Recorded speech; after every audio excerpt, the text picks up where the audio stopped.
ಚಿನ್ನಾಭರಣ ಕಳುವು ಮಾಡುತ್ತಿದ್ದ ಓರ್ವ ವ್ಯಕ್ತಿಯನ್ನ ಬಂಧಿಸಿ 14 ಲಕ್ಷ ರೂಪಾಯಿ ಮೌಲ್ಯದ 245 ಗ್ರಾಂ ಚಿನ್ನಾಭರಣ, ಒಂದು ದ್ವಿಚಕ್ರ ವಾಹನ ವಶಪಡಿಸಿಕೊಂಡಿದ್ದಾರೆ.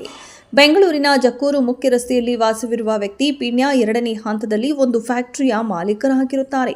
ಯಾರೋ ಅಪರಿಚಿತ ಕಳ್ಳರು ವ್ಯಕ್ತಿಯ ಫ್ಯಾಕ್ಟರಿಯ ಮಹಡಿಯ ಶೀಟ್ ಅನ್ನ ಕಟ್ ಮಾಡಿ ಒಳಗೆ ಪ್ರವೇಶಿಸಿ ಆಫೀಸ್ ರೂಮ್ನಲ್ಲಿ ಇಟ್ಟಿದ್ದ 55,000 ರೂಪಾಯಿ ನಗದು ಹಣ, ಒಂದು laptop, billing, digital signature seal ಹಾಗೂ ಇತರೆ ದಾಖಲಾತಿಗಳನ್ನು ಕಳುವು ಮಾಡಿಕೊಂಡು ಹೋಗಿದ್ದಾರೆಂದು ದೂರಿನಲ್ಲಿ ತಿಳಿಸಿದ್ದಾರೆ. ಇನ್ನು ಈ ಕುರಿತು ರಾಜಗೋಪಾಲನಗರ ಪೊಲೀಸ್ ಠಾಣೆಯಲ್ಲಿ ಕಳುವು ಪ್ರಕರಣ ದಾಖಲಾಗಿದೆ. ಪ್ರಕರಣದ ತನಿಖೆಯನ್ನ ಮುಂದುವರೆಸಿದ ಪೊಲೀಸರು ವಿವಿಧ ಆಯಾಮಗಳಲ್ಲಿ ತನಿಖೆಯನ್ನ ಕೈಗೊಂಡು ಖಚಿತ ಮಾಹಿತಿಯನ್ನ ಕಲೆ ಹಾಕಿ ಪೀಣ್ಯ 2ನೇ ಹಂತದ ಬಸ್ ನಿಲ್ದಾಣದ ಬಳಿ ಓರ್ವ ವ್ಯಕ್ತಿಯನ್ನ, ಒಂದು ದ್ವಿಚಕ್ರ ವಾಹನ ಹಾಗೂ ಆತನು ಧರಿಸಿದ್ದ 3 ಚಿನ್ನದ ಚೈನ್ಗಳು, ಒಂದು ಚಿನ್ನದ ಬ್ರೇಸ್ಲೆಟ್ ಸಮೇತ ವಶಕ್ಕೆ ಪಡೆದುಕೊಳ್ಳಲಾಗಿದೆ. ಇನ್ನು ದ್ವಿಚಕ್ರ ವಾಹನದ ಡಿಕ್ಕಿಯಲ್ಲಿ ಕೃತ್ಯಕ್ಕೆ ಬಳಸಿದ್ದ ಒಂದು ಕಬ್ಬಿಣದ ರಾಡ್ ಅನ್ನು ಸಹ ವಶಪಡಿಸಿಕೊಳ್ಳಲಾಗಿದೆ.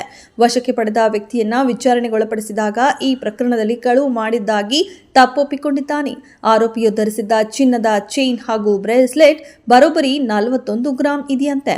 ವಶಕ್ಕೆ ಪಡೆದ ಆರೋಪಿಯನ್ನ ಸುದೀರ್ಘವಾಗಿ ವಿಚಾರಣೆ ಮಾಡಲಾಗಿ ನಗರದ ವಿವಿಧ ಕಡೆಗಳಲ್ಲಿ ಚಿನ್ನಾಭರಣಗಳನ್ನು ಕಳುವು ಮಾಡಿದ್ದಾಗಿ ತಿಳಿಸಿದ್ದಾನೆ. ಕಳುವು ಮಾಡಿದ ಚಿನ್ನಾಭರಣಗಳನ್ನು ಆತನ ಸ್ನೇಹಿತನಿಗೆ ನೀಡಿದ್ದಾನೆ ಅಂತ ಕೂಡ ಹೇಳಿಕೊಂಡಿದ್ದಾನೆ. ಇನ್ನು ಈ ಪ್ರಕರಣದ ಆರೋಪಿಯ ಬಂಧನದಿಂದ ರಾಜಗೋಪಾಲನಗರ ಪೊಲೀಸ್ ಠಾಣೆಯ 3 ಕಳುವು ಪ್ರಕರಣ, ಬಾಗಲಕೋಟೆ ಪೊಲೀಸ್ ಠಾಣೆಯ 1 ಕಳುವು ಪ್ರಕರಣ, ವಿದ್ಯಾರಣ್ಯಪುರ ಪೊಲೀಸ್ ಠಾಣೆಯ 1 ಕಳುವು ಪ್ರಕರಣ ಹಾಗೂ ಆವಲಹಳ್ಳಿ ಪೊಲೀಸ್ ಠಾಣೆಯ 1 ಕಳುವು ಪ್ರಕರಣ ಸೇರಿದಂತೆ ಒಟ್ಟು 6 ಪ್ರಕರಣಗಳು ಪತ್ತೆಯಾಗಿದೆ.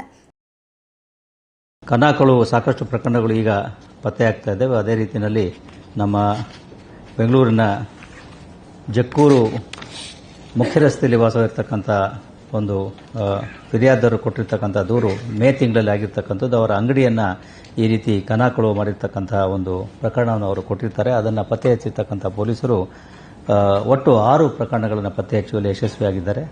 ಓರ್ವ ವ್ಯಕ್ತಿಯನ್ನು ಬಂಧಿಸಿದ್ದಾರೆ ಮತ್ತು 245 ಗ್ರಾಂ ಚಿನ್ನಾಭರಣ, ಒಂದು ದ್ವಿಚಕ್ರ ವಾಹನ, ಅದು ಕಳ್ಳತನದ್ದೇನೆ. ಒಟ್ಟು 14 ಲಕ್ಷ ಮೌಲ್ಯದ ಈ ಒಂದು ಪತ್ತೆಯನ್ನು ಪೊಲೀಸರು ಮಾಡಿದ್ದಾರೆ. 6 ಪ್ರಕರಣಗಳು ಇದರಲ್ಲಿ ಪತ್ತೆಯಾಗಿದೆ. ಒಬ್ಬ ಆರೋಪಿ ಕಳ್ಳತನ ಮಾಡಿರ್ತಕ್ಕಂಥವನು, ಜೊತೆಗೆ ಆತನ ರಿಸೀವರ್ ಏನಿದ್ದ ಆತನ ಸ್ನೇಹಿತ, ಅವನನ್ನು ಕೂಡ ಪೊಲೀಸರು ಬಂಧಿಸಿದ್ದಾರೆ. ಇದರಿಂದ ಒಟ್ಟು 6 ಪ್ರಕರಣ, ರಾಜಗೋಪಾಲ ನಗರದ 3 ಪ್ರಕರಣ, ಬಾಗಲಗುಂಟೆದು 1 ಪ್ರಕರಣ, ವಿದ್ಯಾರಣ್ಯಪುರದ 1, ಆವಲಹಳ್ಳಿಯ 1 ಪ್ರಕರಣ ಈಗ ಪತ್ತೆಯಾಗಿದೆ. ಇದರಲ್ಲಿ ಈ ಆರೋಪಿ, ಮೊದಲನೇ ಆರೋಪಿ ಏನಿದ್ದಾನೆ, ಆತನ ಮೇಲೆ ಈ ಹಿಂದೆ ಆಲ್ರೆಡಿ 22 ಪ್ರಕರಣಗಳು ದಾಖಲಾಗಿತ್ತು.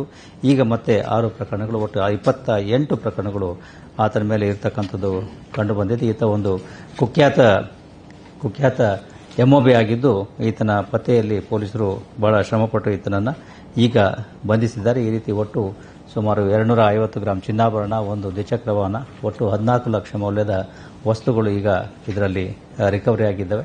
ಇದು ಕೂಡ ಒಂದು ಉತ್ತಮ ಕಾರ್ಯಾಚರಣೆ. ಇವರಿಗೂ ಕೂಡ 10,000 ರೂಪಾಯಿಗಳ ಒಂದು ಬಹುಮಾನವನ್ನು ಘೋಷಿಸ್ತಾ ಇದ್ದೇನೆ. ಇನ್ನು ಈ ಕಾರ್ಯಾಚರಣೆಯನ್ನ ಶ್ರೀ ಸೈದುಲ್ ಅದಾವತ್ ಉಪ ಪೊಲೀಸ್ ಆಯುಕ್ತರು, ಉತ್ತರ ವಿಭಾಗ, ಬೆಂಗಳೂರು ನಗರ ಅವರ ಮಾರ್ಗದರ್ಶನದಲ್ಲಿ ಸದಾನಂದ ಎಂ ತಿಪ್ಪಣ್ಣನವರ್, ಸಹಾಯಕ ಪೊಲೀಸ್ ಆಯುಕ್ತರು, ಪೀಣ್ಯ ಉಪವಿಭಾಗದ ಅವರ ನಿರ್ದೇಶನದಲ್ಲಿ ರಾಜಗೋಪಾಲನಗರ ಪೊಲೀಸ್ ಠಾಣೆಯ ಪೊಲೀಸ್ ಇನ್ಸ್ಪೆಕ್ಟರ್ ಪುನೀತ್ ಬಿಎನ್ ಅವರ ನೇತೃತ್ವದ ಅಧಿಕಾರಿ ಸಿಬ್ಬಂದಿಗಳ ತಂಡ, ರಾಜಗೋಪಾಲನಗರ ಪೊಲೀಸ್ ಸ್ಟೇಷನ್ನ PSI Muralidhar, head constable Hanumesh, Sridhar, Prasanna, Dileep, police constable Yankappa, Umesh, Abhishek, Shankarnag, Gangadhar, Nagaraj, crime writer Eshwar, ಅಧಿಕಾರಿ ಸಿಬ್ಬಂದಿಗಳ ತಂಡ ಸದ್ಯ ಈ ಪ್ರಕರಣವನ್ನು ಭೇದಿಸುವಲ್ಲಿ ಯಶಸ್ವಿಯಾಗಿದ್ದಾರೆ.